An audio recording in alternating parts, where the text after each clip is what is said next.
Hey guys, welcome to Devbhoomi career point. आशा करता हूँ आप सभी लोग स्वस्थ होंगे। काफ़ी अच्छी आपकी स्टडी चल रही होगी। और जो परसों एग्जाम होना है आपका यूकेपीएससी आरओ प्रारंभिक परीक्षा, उसके लिए आप काफ़ी ज़्यादा एक्साइटेड होंगे। और बहुत अच्छी मेहनत आपने इस पेपर के लिए की होगी, और यकीन मानिए दोस्तों, आपकी मेहनत ज़रूर साकार होगी। देखिए, यूकेपीएससी आरओ का जो प्री एग्जाम होना है 17 दिसंबर को, ये केवल क्वालिफाइंग नेचर का है। असली जो कंपटीशन होगा भाई, वो आपका मेंस एग्जाम में होगा, जिसपे आपका पूरा सिलेक्शन मेथड है। फर्स्ट पेपर इसमें आपका जीएस का होना है मेंस में, दूसरा पेपर इसमें आपका होगा ड्राफ्टिंग का, लेटर वगैरह का, और तीसरा पेपर होगा इसमें ऐसे का, यानी कि निबंध लेखन का। तो इन तीन पेपरों के आधार पर आपकी फाइनल मेरिट बनेगी आरओ की। बट जो पहला पड़ाव है, ये भी थोड़ा चैलेंजिंग है। तो आप सभी लोगों से मेरा निवेदन है, अच्छे से एग्जाम हॉल में जाएंगे, कॉन्फिडेंस के साथ और मोटिवेशन के साथ पेपर देना है। और कम से कम 100 नंबर, 100 प्लस की अप्रोच रख के आपको जाना है। इसमें 100 नंबर की जीएस आएगी प्री एग्जाम में, 50 नंबर का आपका रीजनिंग और लॉजिकल अर्थमेटिक के क्वेश्चन होंगे, यानी कि 150 में से 100 प्लस का स्कोर तो आपको करके ही आना है। क्योंकि देखिए, लास्ट टाइम जो लोअर पीसीएस की कट ऑफ गई थी, वो आपकी 105 गई थी जनरल बॉयज की और ओबीसी बॉयज की। यानी कि 70% के आसपास एक स्क्रीनिंग एग्जाम की कट ऑफ जाना कॉम्पिटिशन का लेवल दर्शाती है। तो 100 प्लस स्कोर करना दोस्तों, और अच्छे से हो भी जाएगा। बाकी कल से देखिए, मैंने आपके लिए एक टेस्ट सीरीज मॉडल पेपर दिया था कल मैंने आपको, आरओ मॉडल पेपर एक। कोशिश करूंगा कि मैं आज इसका भी एक मॉडल पेपर दो आपको दे पाऊं एग्जाम से पहले। तो आप लोग देख लीजिएगा। बाकी देखिए, आगामी ग्रुप सी एग्जाम के लिए जो हमारी रीजनिंग की टेस्ट सीरीज चल रही है, उसका आज पार्ट 11 है। तो चलिए शुरू करेंगे सेशन को, देखेंगे पहला क्वेश्चन रीजनिंग का।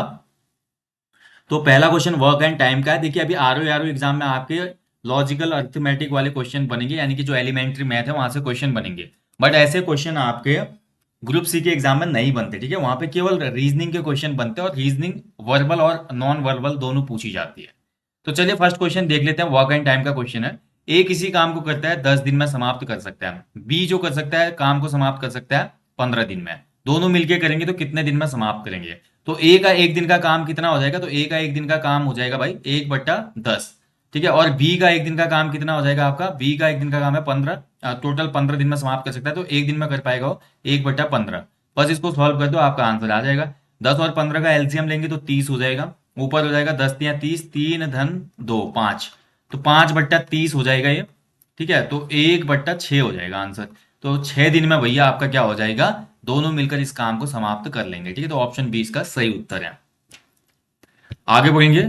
एक संख्या अपने 16% से 42 अधिक है, तो वह संख्या क्या होगी? तो देखिए, क्वेश्चन को समझिए। कोई संख्या है जो कि अपने 16% से 42 अधिक है। तो माना वो संख्या क्या हो जाएगी? एक्स हो जाएगी।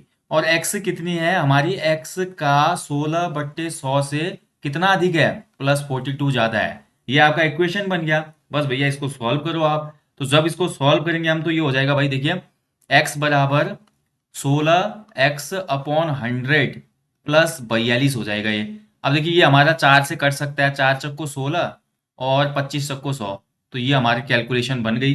अब जो x है, x को इस तरफ लाएंगे और 42 इस तरफ चले जाएगा। तो हम इसको ऐसे भी लिख सकते हैं, x - 4x/25 = 42। ठीक है। अब इसका एलसीएम हमने 25 ले लिया। तो अब इसको सॉल्व कर लो भैया। 25 यहाँ लिया तो ऊपर भी 25 हो जाएगा, 25x हो जाएगा। 25x से 4x जाएगा तो कितना हो गया? 21x। और नीचे 25 हो गया बराबर 42। ठीक है। तो इसको सॉल्व कर दो। या 21 एकम 21, 21 दूना 42, 2 हो गया यहाँ। तो x बराबर 25 का यहाँ गुणा हो जाएगा, तो x बराबर कितना हो गया? 50 हो गया। तो यानी कि वो संख्या कितनी है? 50 है। ठीक है। ऑप्शन ए राइट आंसर हो जाएगा इसका 50। चलिए आगे बढ़ेंगे। आपको देखिए आकृतियां दी गई हैं, और उस आकृति के आधार पे यहाँ पे लुप्त आकृति ज्ञात करनी है। तो देखिए, इसमें निकालना है आपको तीसरी वाली रो का आंसर। तो समझ के बताइए इसमें कौन सा आंसर सही होगा।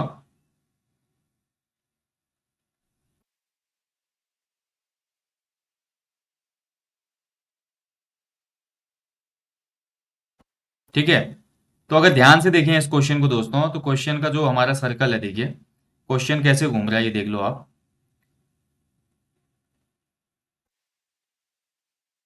इसका जो आंसर होगा, देखिए यहाँ पे ट्राइंगल है, एक सर्कल है, और एक स्क्वायर है। Square, circle, triangle.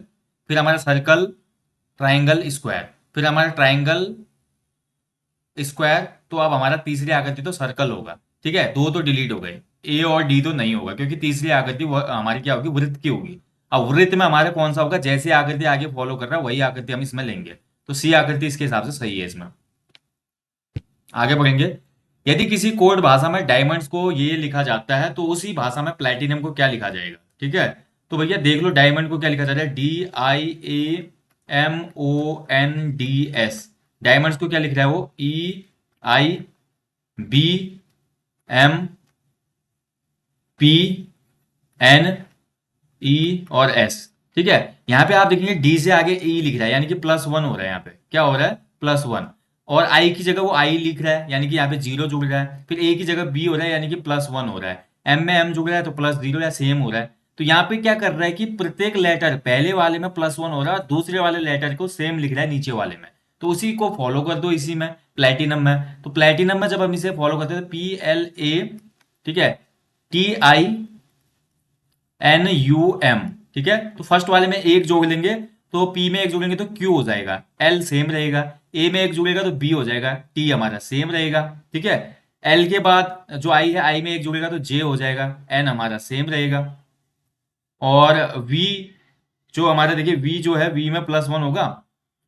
अच्छा यू है ना, ये प्लेटिनम है, यू है, यू में +1 होगा तो वी हो जाएगा। और एम हमारा सेम रहेगा, यानी कि QLBTJN ऑप्शन ए सही हो जाएगा इसका, ठीक है। ऑप्शन ए सही उत्तर है। चलिए आगे बढ़ेंगे। निम्न में दर्पण की आकृति क्या होगी। आपको एक इमेज दी है, यहाँ पे आपको बताना है इसकी आकृति, दर्पण इमेज क्या होगी। तो देखिए 4 है लास्ट में, तो 4 इस तरह पे, तो पहली आकृति इसका उल्टा होगा जस्ट, ठीक है, ये उल्टा ये हो जाएगा। तो पहली आकृति तो ये होनी चाहिए इसकी दर्पण में, ठीक है। तो ऐसा वाला जिसमें नहीं है, जिसमें उल्टा 4 है, पहले तो उसको डिलीट कर दो, डी ऑप्शन तो डिलीट हो जाएगा, ठीक है। इसमें पहले 4 नहीं दिख रहा है तो ये बी वाला भी डिलीट हो गया। अब हमारे पास 4 वाले केवल एक ऑप्शन ए बचा, एक सी बचा।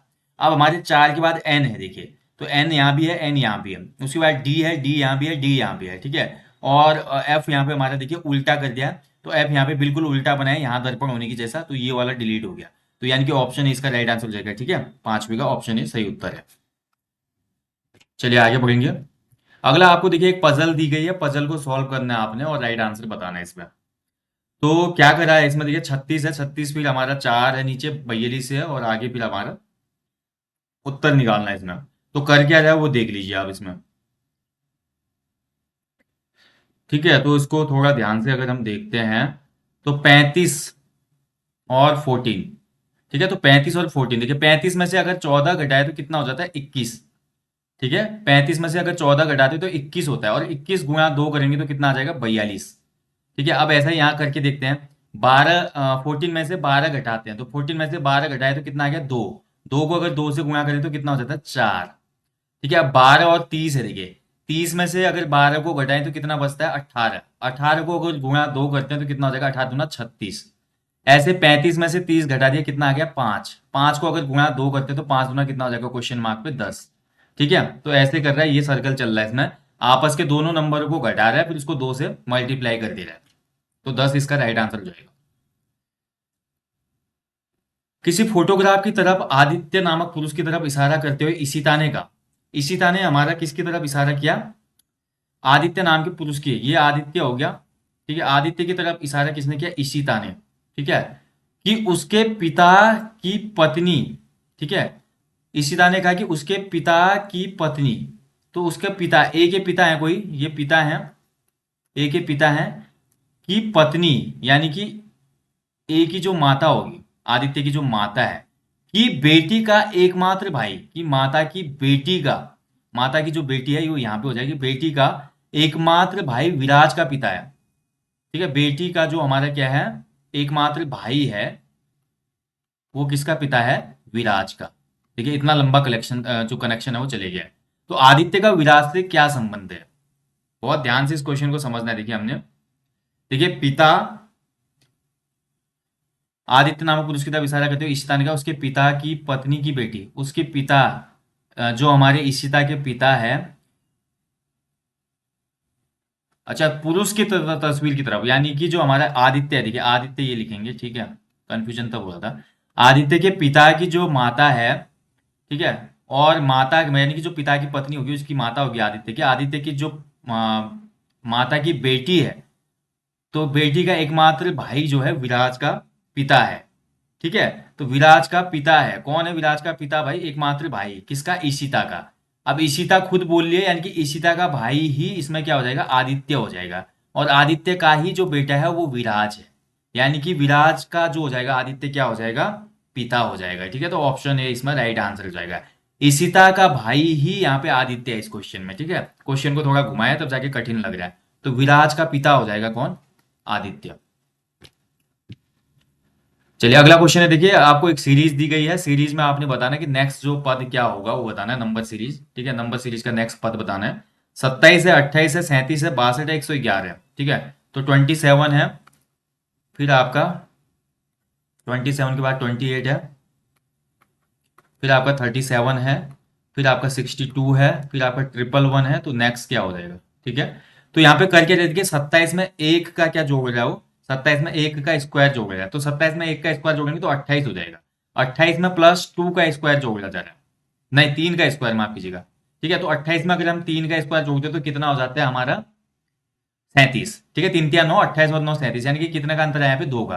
अब 3 2 5 हो जाएगा, यहाँ पे 5 का स्क्वायर जोड़ेगा इसमें, तो 37 में अगर 25 जोड़ेंगे तो 62 होता है। ठीक है, यहाँ पे विषम नंबर को ले रहा है, तो 5 के बाद 7 आ जाएगा, तो 7 का स्क्वायर कितना होता है? 49। 49 में 62 जोड़ेंगे तो 111 होगा।